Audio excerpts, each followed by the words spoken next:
बहुत सारे लोग ये सोचते हैं कि ग्रेजुएशन के दौरान हमें यूपीएससी या बाकी इसी तरीके के कॉम्पिटिटिव एग्जाम्स की तैयारी करनी चाहिए या फिर पहले ग्रेजुएशन कर लेनी चाहिए और उसके बाद फिर तैयारी शुरू करनी चाहिए ड्रॉप लेके, गैप लेके।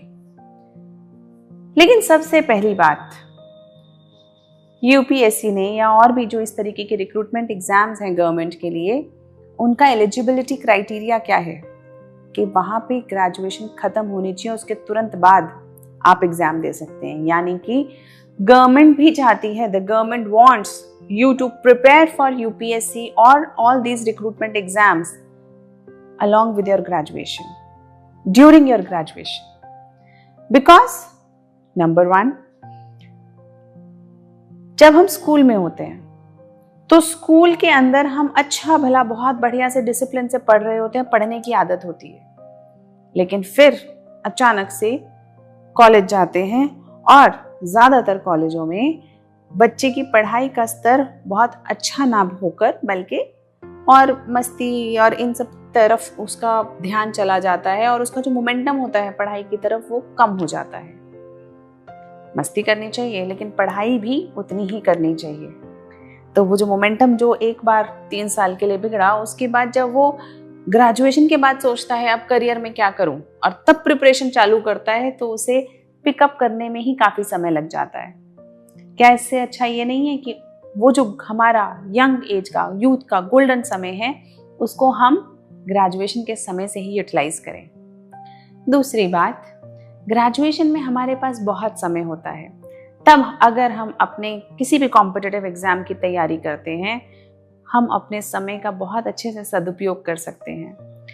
हमारे पास वो एनर्जी होती है जिसे हम लगा के तैयारी कर सकें, क्योंकि ये तो हमें सबको ही पता है कि जैसे जैसे उम्र बढ़ती जाती है हमारी कॉम्प्लेक्सिटीज, ट्रबल्स और पढ़ने की क्षमता ये सब कॉम्प्लिकेटेड होता चला जाता है। तीसरी बात, अगर आपने ग्रेजुएशन में ही पढ़ाई कर ली है तो उसके बाद आप पोस्ट ग्रेजुएशन ज्वाइन करके अपने अटेम्प्ट्स दे सकते हैं, यानी कि नो गैप ईयर्स। कोई गैप ईयर्स नहीं है। आपको कभी किसी को एक्सप्लेन नहीं करना कि आप उन 2 साल में, उस 1 साल में क्या कर रहे थे। यानी कि आपको यूपीएससी के इंटरव्यू में भी बताने की जरूरत नहीं है, क्योंकि यूपीएससी में भी इंटरव्यूअर पूछते हैं कि क्या आप सिर्फ 4 साल तक सिर्फ यूपीएससी की तैयारी कर रहे थे या फिर कोई भी कॉम्पिटिटिव एग्जाम है, सीएपीएफ है, सीडीएस है या बहुत सारे जो एग्जाम्स हैं, कि क्या खाली बैठ के सिर्फ एक कॉम्पिटिटिव एग्जाम की तैयारी कर रहे थे। यूपीएससी भी चाहता है और ये सारे ऑर्गेनाइजेशंस चाहती हैं कि बच्चों का समय कम लगे। इसीलिए तो आपने देखा होगा ना, नंबर ऑफ अटेम्प्ट्स कम कर दो, नंबर ऑफ ईयर्स कम कर दो। क्यों? क्योंकि वो ये देख रहे हैं कि बच्चे कितना समय बर्बाद करें। लेकिन अगर आप ग्रेजुएशन के साथ करते हैं तैयारी, समय बचा, कोई गैप ईयर नहीं है, किसी गैप ईयर का आपको एक्सप्लेनेशन नहीं देना और 3 साल की कॉम्प्रिहेंसिव तैयारी हो जाती है, यानी कि इट सेव्स टाइम।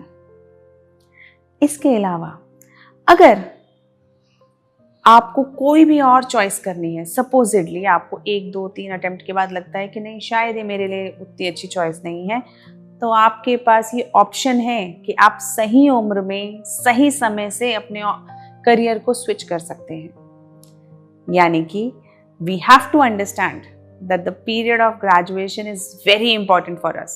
बहुत इंपॉर्टेंट पीरियड है वो हमारे लिए, जिसको कि मूवीज देख के वो जो कल्चर एक डेवलप होता है ना, कॉलेज कल्चर, उसको जो करा जाता है उसके नाम पे ऐसा करा जाता है कि जैसे पढ़ाई इंपॉर्टेंट ना हो, दोनों इंपॉर्टेंट है। एक्सपोजर, स्पोर्ट्स, मस्ती, enjoyment with friends, hostel life, ये सब इंपॉर्टेंट है और साथ में पढ़ाई भी इंपॉर्टेंट है, बिकॉज करियर बनाने का भी यही समय है। क्योंकि बाद में जब ये समय निकल जाता है और उसके बाद जो 1, 2, 3 साल प्रिपरेशन में समय निकलता है, उसके बाद इंसान को लगता है, बच्चे को लगता है कि अरे अब मैं इतने साल का हो गया, मेरे इतने साल वेस्ट हो गए, अब मैंने क्या किया। उस वक्त वो जो प्रेशर आता है ना करियर एकदम से डेवलप करने का, करियर सेट करने का, उससे हमें कोशिश करनी चाहिए बचने की, क्योंकि ये स्ट्रेस हमें कई बार परेशान करता है। इसीलिए whatever preparation you are doing, whatever, that's no problem. But whatever preparation you are doing, start in your graduation, क्योंकि eligibility वही है। ये हमें ध्यान रखना है। और जिन एग्जाम्स की एलिजिबिलिटी पोस्ट ग्रेजुएशन है, उन्हें भी अपने पोस्ट ग्रेजुएशन के साथ तैयारी करनी चाहिए। I am not just here talking about UPSC, I am talking about every exam. ऐसे भी बहुत सारे बच्चे मेरे पास आए जो शायद नीट दे रहे थे, आईआईटी दे रहे थे, और अब वो उनका अगर सिलेक्शन नहीं हुआ तो वो ड्रॉप लेना चाहते हैं। मैं उन बच्चों को भी यही सलाह देती हूँ कि ड्रॉप मत लीजिए, आप कुछ भी और ज्वाइन कर लीजिए। आप अपने लोकल कॉलेज से बीएससी ज्वाइन कर लीजिए, आप अपने ऑनलाइन किसी कॉलेज से बीए ज्वाइन कर लीजिए। आपको जो करना है, जो भी आपको डिग्री पसंद आती है, आप एक ज्वाइन कर लीजिए और साथ में प्रिपरेशन करते रहिए और अपना नीट का एग्जाम देते रहिए। उसमें 2 ही 3 चीजें होंगी।